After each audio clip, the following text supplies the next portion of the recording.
Hello everyone, this is Harry's Movie. In this issue, let's take a look at the story, The Equalizer. McCall was a senior agent. After retiring from his career as a former agent, he worked as an ordinary clerk in a home department store. Although McCall was reticent, he had a good relationship with his colleagues. Ralph wanted to be the security in the mall, so McCall monitored his diet while training his physical fitness to help Ralph pass the physical fitness test after a week. After his wife died, McCall had always lived a life of solitary and regular schedules. He always came to the 24-hour Bridge restaurant around 2 in the morning. He sat in a fixed position, drinking tea and reading books. A Russian girl named Terry would always come to the Bridge restaurant to listen to songs and eat desserts during this time. After 2 visits, McCall and Terry gradually became familiar with each other. Terry was in a low mood this day and had a wound on her face. She sat down at McCall's table and the two chatted with each other. Terry was a girl who begged for life on the street. She gave a disc of songs she recorded to McCall and hoped that he could give her some advice. Terry felt helpless about her current situation, but she didn't dare to make a change. McCall encouraged her as long as there was a dream, there were endless possibilities. The chat with McCall made Terry felt a moment of peace and relaxation in her heart. When they were saying goodbye on their way home, 2 men got of a taxi and took Terry away. They treated McCall as a guest and left a business card before leaving. On the second night, McHale came to the Bridge restaurant on time. But he seemed absent-minded. He kept looking at the place where Terry often sat. But Terry didn't appear. When McCall entered the restaurant that night, the restaurant owner told him he heard that Terry was beaten up badly and she was now in the intensive care unit of the hospital. McCall came to the hospital and saw Terry, who was beaten beyond recognition. A girl was taking care of her. McCall knew from the girl that Terry and the girl were abducted to entertain guests. A man named Slavy managed and controlled them. A guest beat Terry, and Terry returned it. Slavy beat Terry to a serious injury after she provoked a bankroller. After listening to the girl's narration, McCall's heart could not be calm for days. Sacrificing, McCall still couldn't hold back. He came to Slavy's office. He took out $9,800 in exchange for Terry's freedom. But most of the opponents still had weapons. They not only ignored this black man's kind suggestions but also constantly ridiculing. McCall turned and plugged the bolt into the combat mode.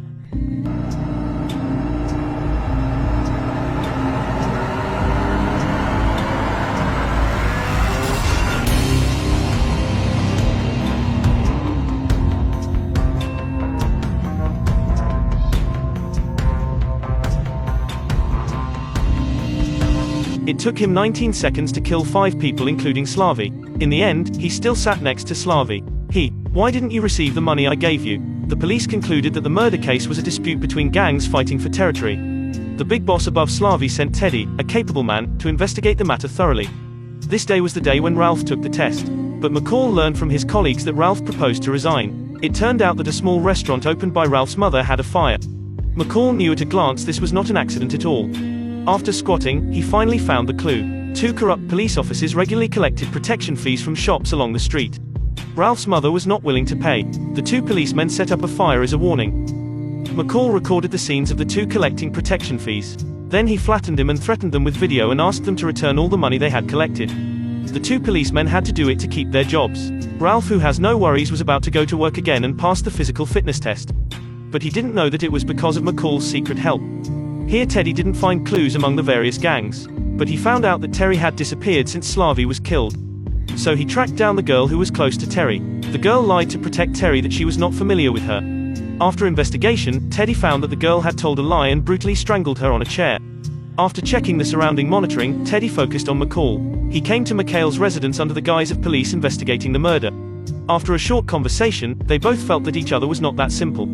Then Teddy sent his subordinate disguised as a wire worker to the Bridge restaurant to wait for the opportunity to capture McHale. However, he was knocked down before he could take a shot. McCall walked out of the restaurant and walked past Teddy's eyes while taking pictures. Teddy brought people to McCall's residence because he couldn't rush on the streets. But McCall was prepared to install many hidden cameras in his home. Every move of Teddy and others was under his watch. Teddy, who got nothing, could only go away. The next day, McCall took photos of Teddy to Susan's house, a friend who had worked for the CIA. He hoped she could help check Teddy's identity. Susan found out. McHale killed not only 5 pimps but also Pushkin's stronghold on the East Bank. Pushkin was the leader of the Russian gang. He was responsible for providing all resources including gasoline, weapons, prostitutes, etc. This person had a strong relationship network and no one could move him. And Teddy was Pushkin's assistant, who had been trained in Russian special forces. Once you provoked this group, you would be hunted down indefinitely by them. Susan didn't understand why McHale saved the girl named Terry. McCall said, someone had to stand up for the right wrongs under heaven's decree. Next, McCall found a policeman who was bought off by Pushkin. McCall threatened him to tell the money laundering den of Pushkin. Then McCall sent evidence of the acceptance of gambling by various government officials to the FBI. Then went to the dock to blow up Pushkin's tanker, which made the other party lose thousands of dollars in just a few days. The frustrated Teddy knew that head-on confrontation was not McCall's opponent.